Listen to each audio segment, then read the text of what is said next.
What's up, guys? That's right. It's that time again. Actually, we're late. Let's be honest. We are very late. We arrived. I'm sorry. 2 days. 2 days. We're so sorry. We should have done this in December, but it just didn't work out. You never know who might eke out to get onto the list of top. Like, sure, there hasn't been an MMA fight for like 2 weeks. But there could have been a bar fight. There was Bellator. There was Bellator. Like, maybe Bellator. We wanted to get all of the data so we could crunch it correctly.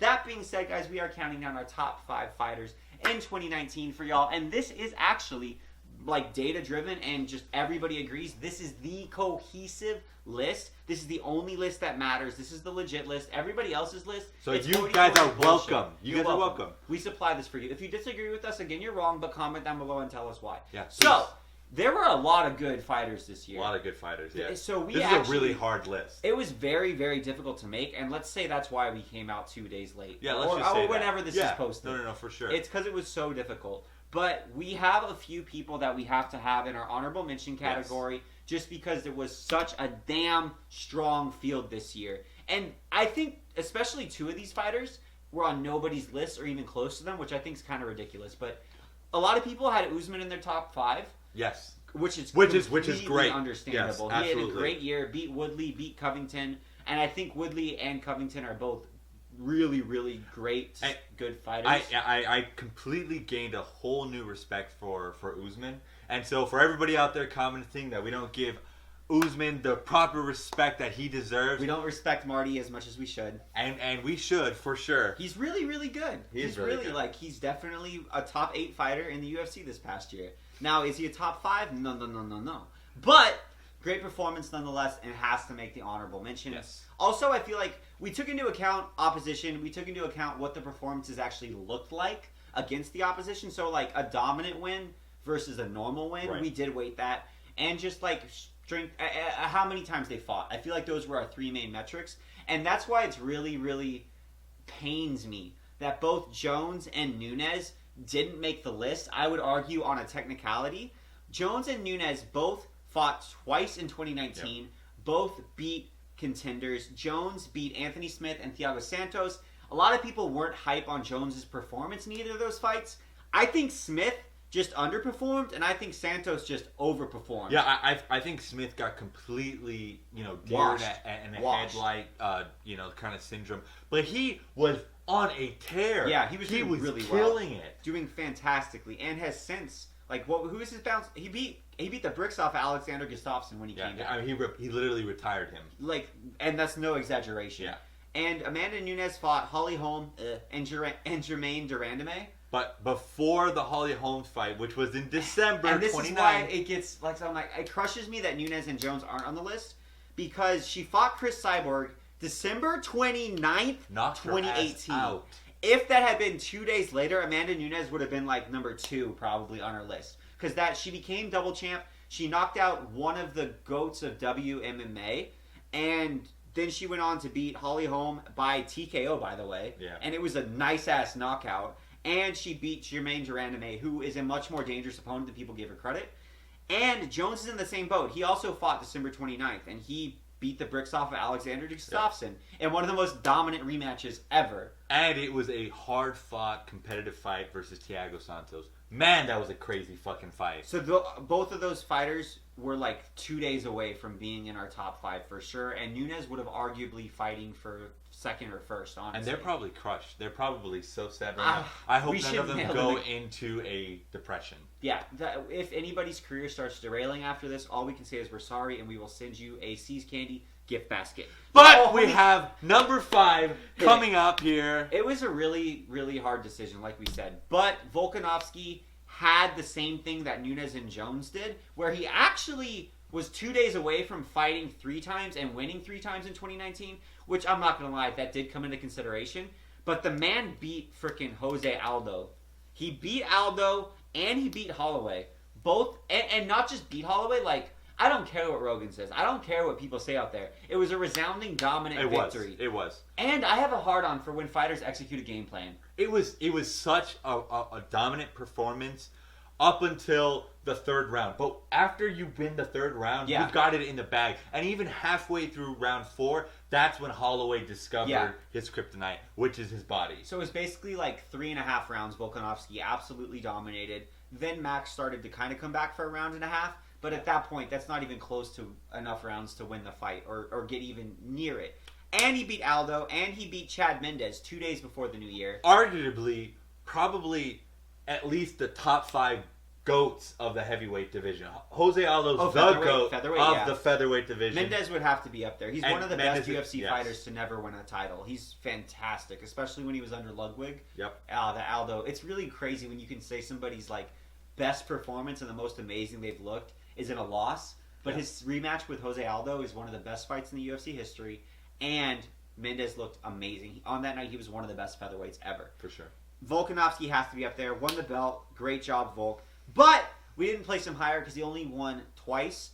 And the accomplishment wasn't quite on the same level as some of the other guys that we have there. So he kind of lost on volume and like accomplishment status, even though this was amazing. Yeah. So let's go to number 4. Because number 4, I think you guys are going to be surprised. I think you're going to be really surprised who we have number 4.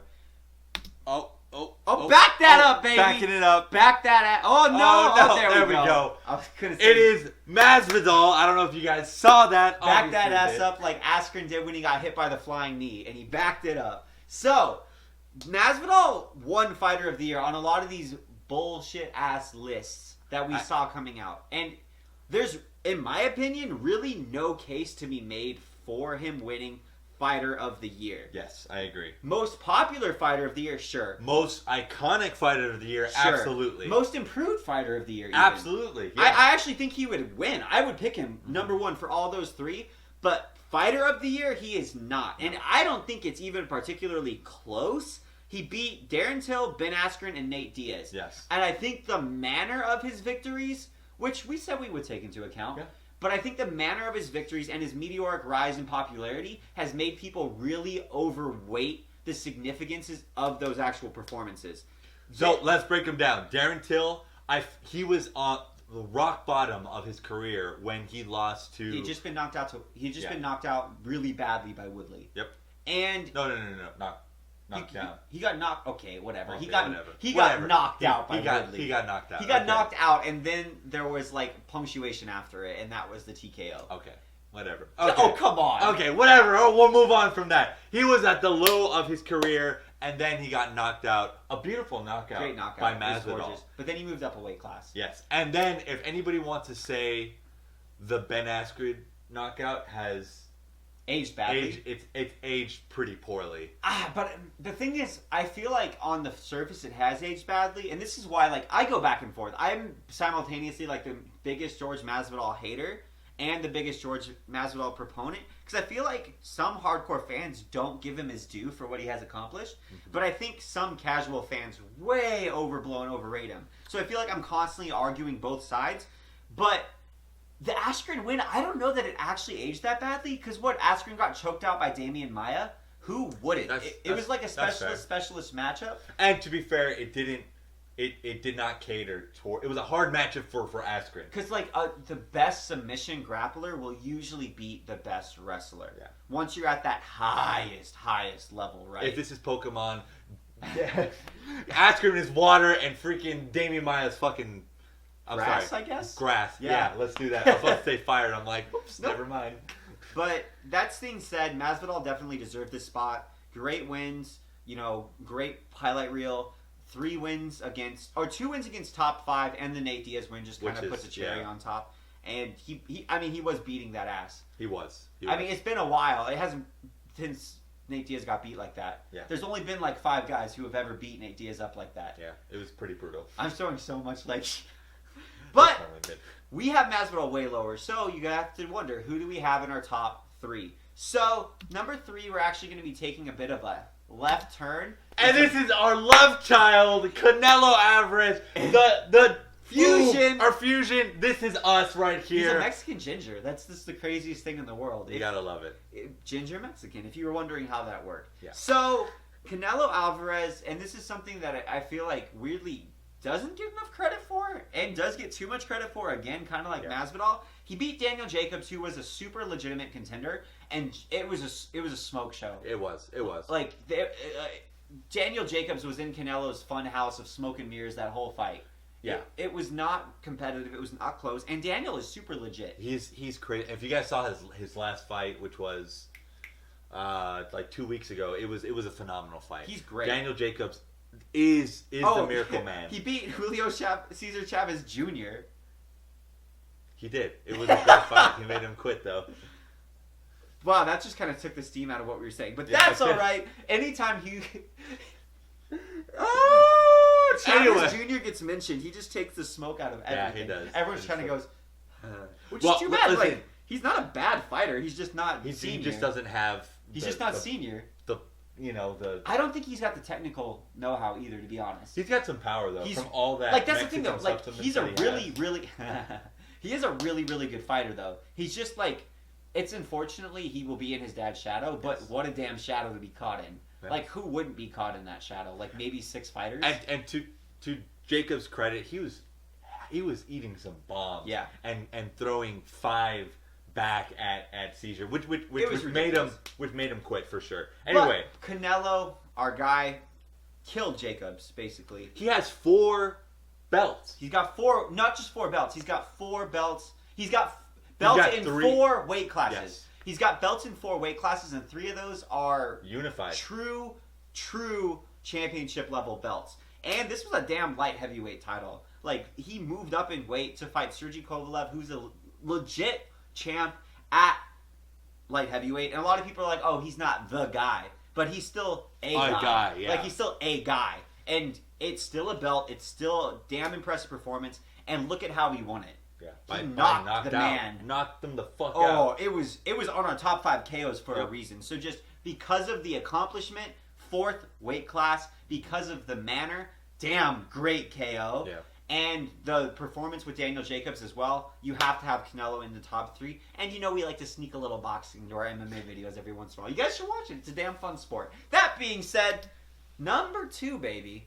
And we're getting up here. And I think the 2 is fitting because he only has 2 belts left. But he is Triple C. So, Henry Cejudo, I think he's a true, clear second place in Fighter of the Year. I agree. I feel like he very much deserves to be under our first pick, but very much deserves to be the rest of the field, above the rest of the field of competition. I agree. Let's break it down.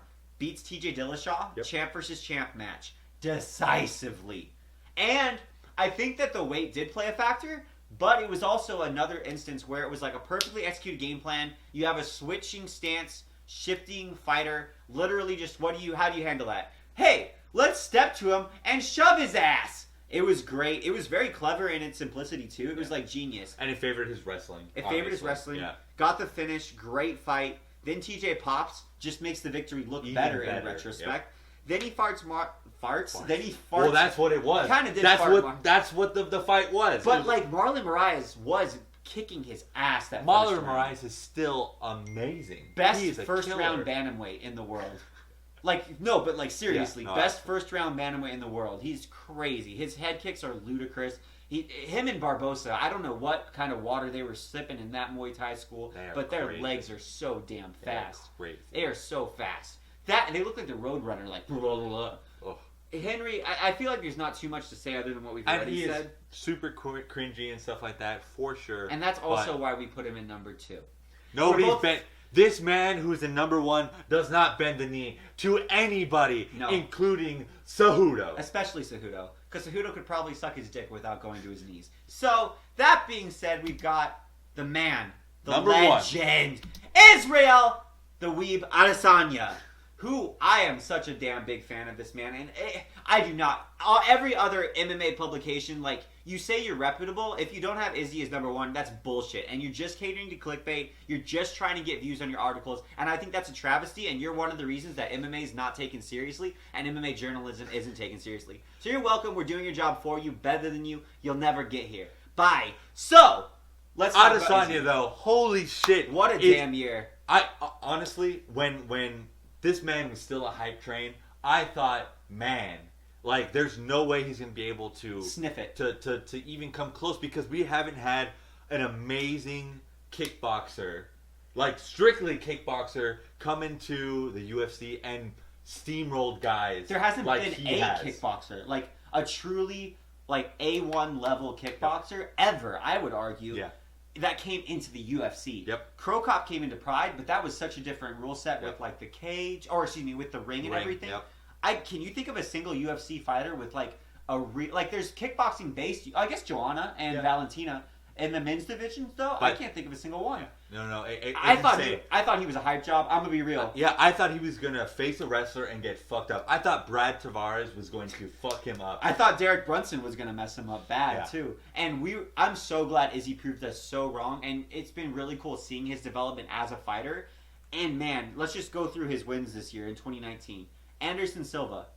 Okay win, but still what it symbolizes, right? Yes, exactly. It is still very hard to win a striking match with Anderson Silva. Yes. Even to this day. But he wins a pure striking matchup with Anderson Silva. Then beats Kevin Gastelum in a Fight of the Year contender, for sure. Great fight. Hard to really know where Gastelum is. Is he a good fighter? Is he a great fighter? I don't know. But he's a very good fighter at the minimum, right? And top 5 fighter for sure. Then the manner of how he did our boy, R.I.P. Robert Whittaker. Man. He was moving like an inflatable tube. That's why it ranked so high on our KOs of the Year list as well. He murdered my boy. He slaughtered him. Whittaker is your Robb Stark, and Izzy is the Lannisters. So it was brutal. Like, it was a beautiful finish. The whole fight, Whittaker was being outclassed. Like, he had a few moments, but if you look at the narrative of the entire fight as a whole, no way. Get this, by the way, and we're not even including this, Izzy fought 4 times in a year. Those are only 3 fights in 2019, but his last fight in 2018 was in November against Derek Brunson. His last fight against Whittaker was in October, so in the space of 1 year, it wasn't a calendar year, but it was 365 days, he fought Brunson, Silva, Gastelum, and Whittaker. Won all of them, and he won 2 of those with finishes. And both of the decisions were unanimous. So just like, there's no way Izzy is not Fighter of the Year. Unless you're a filthy casual. That's the only way. Like, I'm not, and the thing is, like, I know I talk some shit in these videos, but I'm not even kidding. But no, I completely agree. If you rate Masvidal's wins over Adesanya's wins, get the fuck out of here. That's awful. It's awful. It's not even close. No, like, it's not. They both have 3 wins, except Izzy did it against, like, true awesome opposition. And like, you can even if you say that they're even, except for Diaz, right? No, 3 beats 2. I took arithmetic. I got a B-, but I still passed it. So that's our list, guys. If you disagree with us, tell us why. If you disagree with the ordering, I could see that. I could see you disagreeing with our ordering. If you guys disagree that Adesanya should be number 1, please let us know. We are super excited to see all of these fighters, and I'm really excited to see Adesanya and what he's going to do with his rule over the middleweights. I'm really curious because Adesanya is one of those guys. Like, there's some fighters you can tell their goal was the belt. They get the belt and they're kind of done, right? He's here to be the next Anderson. He wants legacy. So I think that Adesanya, because he hasn't achieved his goal, I think he's going to stay very focused, and I think he's going to keep improving. And I'm super damn stoked for every matchup this man has at middleweight. I'll watch him against Cannonier. I'll watch him against Yoel. I'll watch him against Costa. I'd watch him against Whittaker again. I'd watch him against everybody. Yeah. I'd watch him against damn Till. I'd watch all of Whittaker's fights. So that's period. So guys, that being said, we are the best MMA channel on YouTube, pound for pound #1. It's been confirmed. We made a list and we're checking it twice. And yes, we are on there. So subscribe down below. Daily videos, guys. And we love you guys. I don't know if I love you, but y'all are okay. My opinion of you guys varies day by day, but you know.